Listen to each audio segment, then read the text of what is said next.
வணக்கம் fun facts with Karthik Mayakumar. இன்றைக்கி நம்ம ஷோவில் என்ன டாபிக் பற்றி பேச போகிறோம்னு பார்த்தீங்கன்னா, இது போல் இந்தியாவோட மிக முக்கியமான தொழிலதிபர்கள், அதுலேயும் பல பேர் வாங்கின கடனை திருப்பி கொடுக்காம உள்ளூரில் இருக்கிறவங்க, அதில் சில பேர் வெளிநாடுகளுக்கு தப்பிச்சு போனவங்க. இங்கே இந்தியாவில் விவசாய கடனை தள்ளுபடி பண்ண மாட்டீங்க, கல்வி கடனை தள்ளுபடி பண்ண மாட்டீங்க. ஆனால் தொழிலதிபர்களுக்கு மட்டும் கடனை தள்ளுபடி பண்ணுறதுக்கு அரசுக்கிட்ட எப்படி இந்தளவு தைரியம் இருக்குது? இவங்க இதுக்கான முன்னோக்கு திட்டம் எதனா வச்சுருக்காங்களா? இது போல் கடனை தள்ளுபடி பண்ணிட்டாங்க அப்படின்னா இதுக்கு ஈடுகட்டுற விதத்தில் மத்திய அரசு கையில் எதனா திட்டம் வச்சுருக்காங்களா? ஆனாலும் அவங்க தொடர்ந்து தொழிலதிபர்கள் கடன்களை தள்ளுபடி பண்ணிக்கிட்டே இருக்காங்க. இது எப்படி? இந்த விஷயம்தான் இப்போ இந்தியா முழுக்கவே மிகப்பெரிய பேசுபொருளாக இருக்குங்க. இதை பற்றி நிறைய பேர் கேட்டிருந்தீங்க, ஒரு டாபிக் வேணும்னு சொல்லிட்டு. ஸோ உங்களுக்காக தான் இன்றைக்கான ஷோ நிகழ்ச்சிக்குள்ளே போகலாம். இன்றைக்கான கண்டென்ட் உங்களுக்கு முற்று முழுதாக புரியணும் அப்படின்னா அக்கௌண்ட்ஸில் சில விஷயங்கள் இருக்குது, ஒரு சில விஷயங்கள் அதை பற்றி உங்களுக்கு புரிஞ்சால் மட்டும்தான் இந்த முற்று முழுதான டாப்பிக்கும் உங்களுக்கு புரிதல் ஈஸியாக கிடைக்குங்க. ஸோ நான் சொல்கிற இந்த அக்கௌண்ட் டேர்ம்ஸை கொஞ்சம் மைண்டில் ஒரு ஓரமாக வச்சுக்கோங்க. அதை கனெக்டிவிட்டி பண்ணி இந்த கண்டென்ட் கூட ட்ராவல் பண்ணுங்கள். இந்த அக்கௌண்ட்ஸ் டேர்மில் பார்த்தீங்கன்னா பேட் டெப்ஸ், இன்னொரு பக்கம் ப்ரொவிஷன் ஆஃப் பேட் டெப்ஸ்னு சொல்லுவாங்க. அதாவது வாரா கடன், வாரா ஐய கடன் சொல்லுவாங்க. வாரா கடன் அப்படின்னா, இப்போ ஒரு பேங்க்குக்கு போகிறீங்க, நீங்கள் கடன் வாங்குறீங்க. அந்த கடனை வாங்குற நபர் ஒரு குறிப்பிட்ட காலத்துக்கு அப்புறம் கடனை திருப்பி செலுத்த முடியாத சூழல் ஏற்படுது. ஒரு வேளை அவர் இறந்து போயிட்டாலோ இல்லை எங்கேயாச்சும் தப்பிச்சு போயிட்டாலோ ஏதோ சம்திங் இது போல் நடக்குதா? ஸோ இது போல் நடந்ததுக்கப்புறம் பேங்க்கில் இருக்க ஒர்க் பண்ணுற ஊழியர்கள் என்ன பண்ணுவாங்க, சரி அந்த குறிப்பிட்ட கடனாளிகிட்ட இருந்து இனிமேல் நம்மளுக்கு பணம் வராது அப்படின்னு முடிவு பண்ணுறாங்களே. பண்ணதுக்கப்புறமா அதை வாரா கடன், அந்த கடன் வரவே வராது அப்படின்ற மென்ஷன் பண்ணுற விதமாக தான் வாரா கடன் அப்படின்ற அக்கௌண்ட் டேர்மில் அவங்க யூஸ் பண்ணுவாங்க. இன்னொரு பக்கம் வாரா ஐயக்கடன் அப்படின்னா என்னென்னு பார்த்தீங்கன்னா, தமிழில் ஐயம் அப்படின்னா சந்தேகம்னு அர்த்தம். இப்போ ஒரு கடன் கொடுத்துருப்பீங்க ஒருத்தருக்கு, அவர் ஒரு மாதமாக கட்டிகிட்டே வந்திருப்பார், கடைசியாக ஒரு சில மாதங்களை கட்டாமல் இருந்திருப்பார். அவருக்கு உடம்பு சரியில்லாமல் இருந்திருக்கும், இல்லைனா குடும்ப சூழல் மோசமாக இருந்திருக்கும், இல்லைனா வெளியூர் போயிருப்பார், இது போல சில காரணங்களால். ஆனால் வங்கி ஊழியர்கள் நம்புவாங்க, சரிப்பா அந்த ஆள் கடன் வாங்கிட்டாரு, கரெக்டாக கட்டிட்டு இருந்தார், இப்போ கட்டலை, இன்னும் 2-3 மாதம் கழித்து கட்டுவார்னு நினைக்கிறோம் அப்படின்னு சந்தேகப்படுறாங்களா ஊழியர்கள். இதை தான் வாரா ஐய கடன் அப்படின்னு சொல்லுவாங்க. கடனை கொடுத்துட்டோம், அது கண்டிப்பாக நமக்கு வந்துடும், என்ன கொஞ்சம் டைம் எடுக்கும், ஆனால் கடன் வந்துடும் தான் நினைக்கிறோம், இப்படி சந்தேகமாக பார்க்குறாங்களா? இதுதாங்க. இந்த 2 டேர்மும் மனசில் வச்சுக்கோங்க. வாரா கடனா என்ன, வாரா ஐய கடனா என்னன்னு சொல்லிட்டு. இதில் மூணாவது ஒரு கேட்டகரி ஒன்று இருக்குங்க, அதையும் சொல்லிடுறேன்.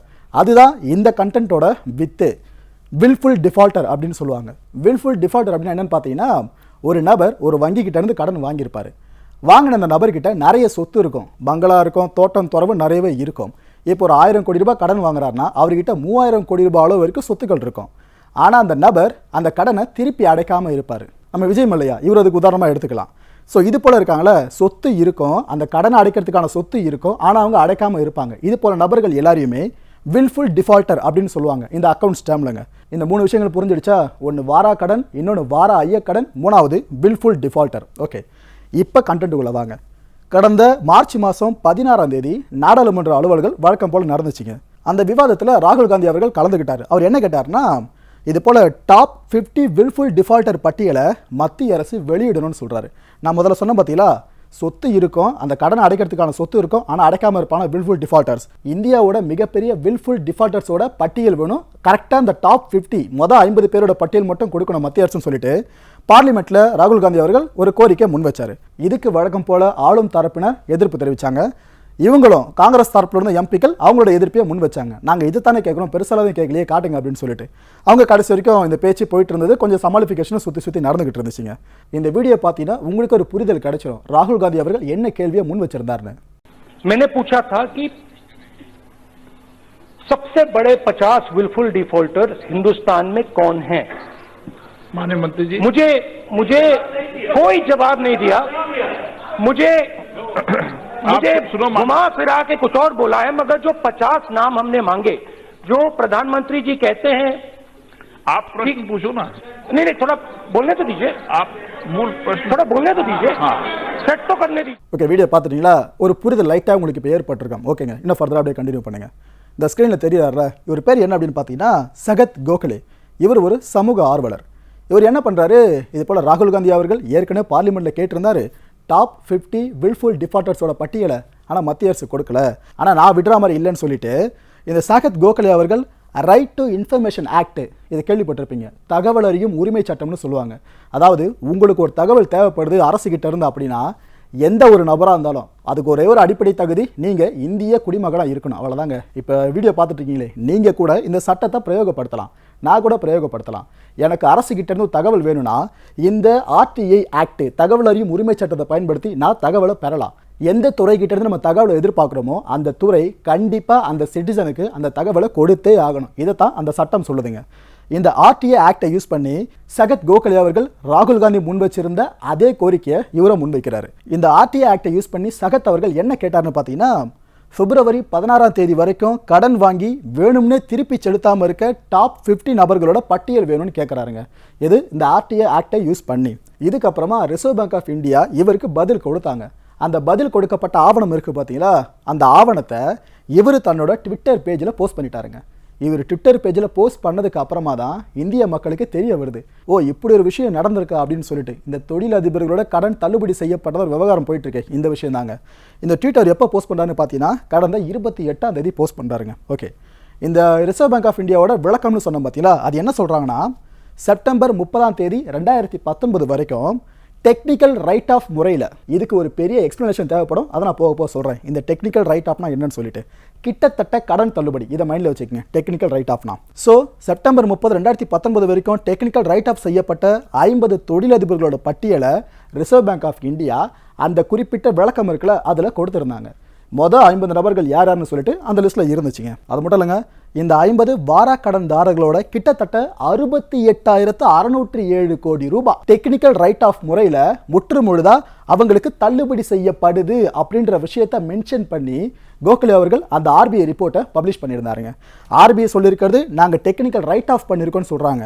ஆனால் கோகலே அவர்கள் சொன்ன விஷயம் கிட்டத்தட்ட தள்ளுபடின்ற மாதிரி அவர் போஸ்ட் பண்ணியிருக்காரு. ஆனால் ரிசர்வ் பேங்க் ஆஃப் இந்தியாவோட ரிப்போர்ட்டில் தெளிவாக சொல்லிட்டாங்க, இந்த 68,607 கோடி ரூபாய் மதிப்பிலான சொத்துக்கள் கணக்கியல் ரீதியாக, அதான் இந்த அக்கௌண்ட் டேர்ம் டெக்னிக்கல் டேர்ம் கணக்கியல் ரீதியாக தள்ளுபடி செய்யப்படுதுன்னு சொல்கிறாங்க. அதாவது நேரடியாக நாங்கள் தள்ளுபடி பண்ணிட்டோம்னு ஆர்பிஐ சொல்லலை, இந்த டெக்னிக்கல் ரைட் ஆஃப்ன்ற வார்த்தையை யூஸ் பண்ணி கிட்டத்தட்ட தள்ளுபடின்றதை சாயமாக போட்டிருக்காங்க. அவ்வளோதான். ஓகே, இந்த டெக்னிக்கல் ரைட் ஆஃப் அப்படின்னா என்ன கேள்வி வருதுல, இப்போ அதுக்கான விளக்கத்தை பார்க்கலாம். இப்போ நீங்கள் ஒரு வங்கி கிளையில் அக்கௌண்ட்டை வச்சுருக்கீங்கன்னு வச்சுங்க, உங்களுக்காக ஒரு கணக்கு அவங்க பராமரிப்பாங்க அந்த குறிப்பிட்ட வங்கி கிளையில். அதில் வரவு செலவு இதை ஃபோக்கஸ் பண்ணிட்டு இருப்பாங்க. உள்ள வங்கிக்குள்ளே எவ்வளோ பணம் வருது, வெளியே எவ்வளோ பணம் போகுது, இந்த குறிப்பிட்ட வாடிக்கையாளர்னா அவர்கிட்ட இருந்து எவ்வளோ பணம் உள்ளே போகுது, எவ்வளோ பணம் வெளியேறுது, அவர் எந்த டெபாசிட் பண்ணுறாரு, எந்த வித்ட்ரா பண்ணுறாரு, இப்படி எல்லா டீட்டெயிலும் அந்த வரவு செலவு கணக்கில் இருக்குங்க. இந்த வாடிக்கையாளர்களுக்கு இந்த வங்கிகள் வரவு செலவு கணக்கை மெயின்டைன் பண்ணுறாங்களே, இதே மாதிரி ரிசர்வ் பேங்க் ஆஃப் இந்தியா இருக்காங்களே, அதாவது இந்தியாவோட எல்லா வங்கிகளுக்கும் தகப்பன் மாதிரி அந்த ரிசர்வ் பேங்க் ஆஃப் இந்தியாவுக்கு ஒவ்வொரு வங்கி நிர்வாகமும் அவங்களோட வங்கி கணக்கை தாக்கல் பண்ணுவாங்க. புரியுதா? இப்போ மக்களோட கணக்கு அதை ஒட்டுமொத்தமாக அக்குமுலேட் பண்ணி வங்கியோட கணக்குகளை அக்குமுலேட் பண்ணி ரிசர்வ் பேங்க் ஆஃப் இந்தியா கிட்ட ரிப்போர்ட் சப்மிட். புரியுதா? இப்போ இதான் ஒரு படிநிலை. இந்த ஒவ்வொரு நபர்களுக்கும் வங்கிகள் அக்கௌண்ட்டை மெயின்டைன் பண்ணுறாங்களே, இதுக்கேற்ற மாதிரியே வாரா கடன்களுக்கு ஏற்ப ஒதுக்கீடுகள் செய்யப்படணும். இதை ப்ரொவிஷன் அப்படின்னு சொல்லுவாங்க. பேட் டெப்ஸ் எந்த அளவுக்கு இருக்கோ அந்த அளவுக்கு அவங்க ப்ரொவிஷனே காட்டுற மாதிரி இருக்கும் அந்த ரிப்போர்ட்டில். ஸோ ரிசர்வ் பேங்க் கிட்ட கணக்கு காட்டும்போது பேங்க் என்ன பண்ணுவாங்கன்னா, இந்த வாரா கடன் பேட் டெப்ஸாக இருக்கட்டும், செயல்படா சொத்துக்கள்னு சொல்லுவாங்க, இந்த நான் பெர்ஃபார்மிங் அசெட் என்பிஏன்னு சொல்லுவாங்க, இந்த பேட் டெப்ஸ் அண்ட் என்பிஏ இது ரெண்டுத்தையும் தள்ளுபடி செய்கிறதா கணக்கில் காட்டுவாங்க இந்த ஒவ்வொரு பேங்க்கும் ஆர்பிஐ கிட்ட கணக்கு காட்டும் போது. ஆனால் உண்மை என்னன்னா, அந்த குறிப்பிட்ட வங்கிகளை அது மாதிரி எந்த கடனையும் தள்ளுபடி செய்யாது. தள்ளுபடி செய்யாமல் இருக்கிறது மட்டும் இல்லாமல் தொடர்ந்து அந்த குறிப்பிட்ட நபர்கிட்ட இருந்து அவங்க கடனை வசூலிக்க முயற்சி பண்ணுவாங்க. ஃபார் எக்ஸாம்பிள், இப்போ விஜய் மல்லையா, ஏன்னா இந்தியாவில் லோன் எடுத்தாலே கண்டிப்பாக அவர் பேர் இல்லாமல் இருக்காது. விஜய் மல்லையாவுக்கு ஒரு 1000 கோடி ரூபாய் கடன் இருக்குன்னு வச்சுக்கோங்க. இவங்க என்ன பண்ணுவாங்க, பேங்க்கு ஆர்பிஐ கிட்ட ரிப்போர்ட் சப்மிட் பண்ணும்போது இது போல் விஜய் மல்லையா கடன் அப்படின்றது பேட் டெப்ஸ்லையோ இல்லைனா என்பிஏக்குள்ளேயோ வர மாதிரி அவங்க கணக்கு காமிச்சிருவாங்க. ஆனால் அந்த குறிப்பிட்ட பேங்க் பிரான்ச் என்ன பண்ணுவாங்கன்னா, விஜய் மல்லையா வீட்டுக்கு தேடி போகிறது, அவர் இருக்காரா இல்லையான்னு பார்க்குறது, இது போல வேலைகளாக செஞ்சு அவர்கிட்ட இருந்து எப்படி கடன் நம்ம வசூலிக்கலாம், இந்த ப்ராசஸில் ஈடுபடுவாங்க. புரியுதா? இதுதாங்க இவ்வளோ பெரிய குழப்பத்துக்கு காரணம். ஏன்னா வங்கி கிளைகள் தான் தள்ளுபடி செய்கிறதா மேலே சொல்லுவாங்க ரிசர்வ் பேங்க் ஆஃப் இந்தியா கிட்ட. ரிசர்வ் பேங்க் ஆஃப் இந்தியா நேரடியாக உள்ளே இறங்கி நாங்கள் தொழிலதிபர்களுக்கு கடன்களை தள்ளுபடி பண்ணிட்டோம் இப்படிலாம் சொல்லவும் முடியாது, செய்யவும் முடியாது. இதுதான் உண்மை. அந்த குறிப்பிட்ட வங்கி கிளை தான் முழு முதற் பொறுப்பு இந்த எல்லா விஷயத்துக்கும். ஓகேவா? 2 காரணங்கள் இருக்குங்க. ஏன்னா என்னடா வங்கி இது போலாம் பொய்யா கணக்கு காட்டுற மாதிரி இருக்குன்னு சொல்லிட்டு சிலர் நினைக்கலாம். இது எப்பவுமே அக்கௌண்ட்டில் இருக்க டேர்ம் தான். எதுக்கு குறிப்பாக 2 காரணங்கள் இருக்குது வங்கி எதுக்காக இப்படி செயல்படணும்னு சொல்லிட்டு. மொதல் காரணம் என்னன்னு பார்த்தீங்கன்னா, கடன் திரும்பவே வரவே வராது, அதான் பேட் டெப்ஸுங்க. இப்படி ஒரு நிலையில் பேங்க்கில் அந்த குறிப்பிட்ட நபரோட அக்கௌண்ட் தொடர்ந்து பராமரிச்சுட்டே இருக்கிறது சிரமம். இந்த பேங்க்கில் பேலன்ஸ் ஷீட்னு ஒன்று இருக்குல்ல, அதை டேலி பண்ணுறப்போ இடிக்குங்க. இந்த பிரச்சனைக்காக தான் இது போல் கணக்கு காட்டுவாங்க. 2வது காரணம் என்ன அப்படின்னு பார்த்தீங்கன்னா, நிதி பற்றாக்குறை.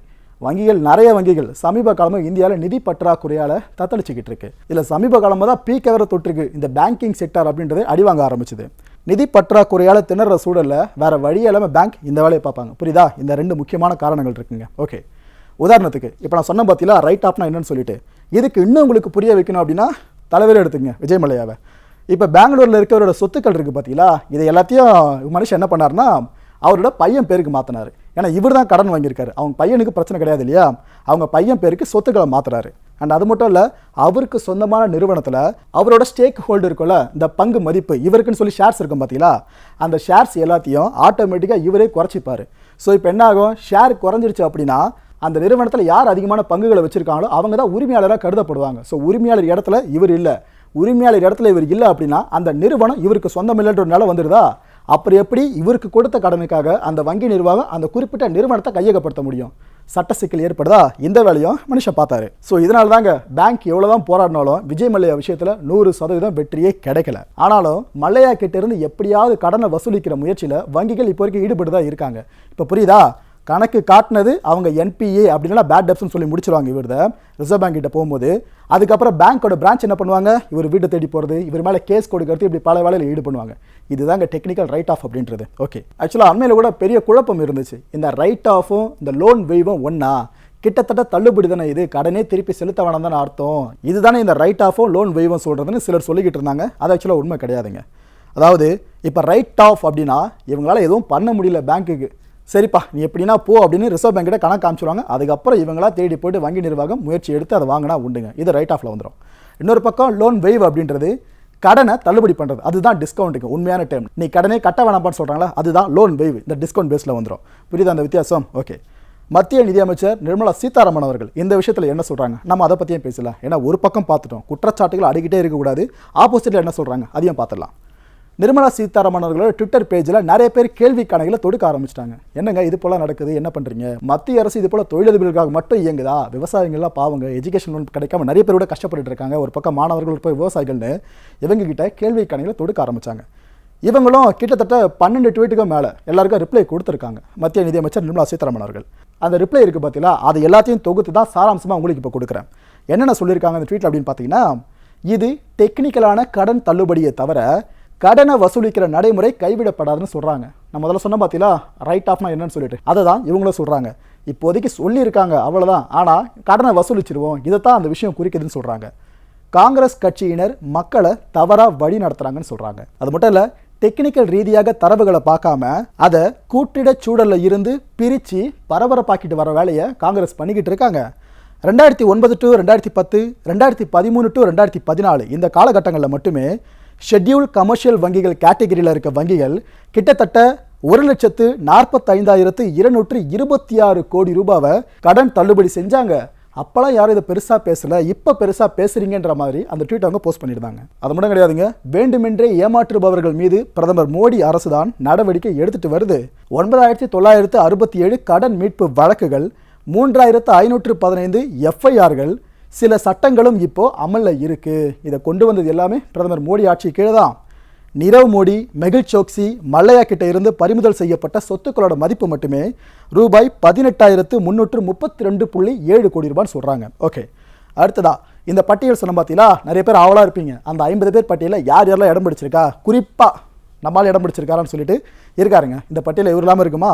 அதுலேயே முக்கியமான 3 புள்ளிகள் இந்த 50 பேர் கொண்ட பட்டியலில் இருக்காங்க. அவங்கள பற்றி முதல்ல சொல்லிட்டு அதுக்கப்புறம் பேலன்ஸ் 47 பேர் யாருன்றதை தனியாக சொல்கிறேன். இதில் முதல்ல தெரிகிற நபர் மெகுல் சோக்சி. இவரோட கீதாஞ்சலி ஜேம்ஸ் நிறுவனத்துக்கு கிட்டத்தட்ட 5,492 கோடி ரூபாய் டெக்னிக்கலி ரைட் ஆஃப். அடுத்ததா பாபா ராம்தேவ் இருக்கார்ல, அவரோட ருச்சி சோயா நிறுவனத்துக்காக மட்டுமே 2,212 கோடி ரூபாய் டெக்னிக்கலி ரைட் ஆஃப்.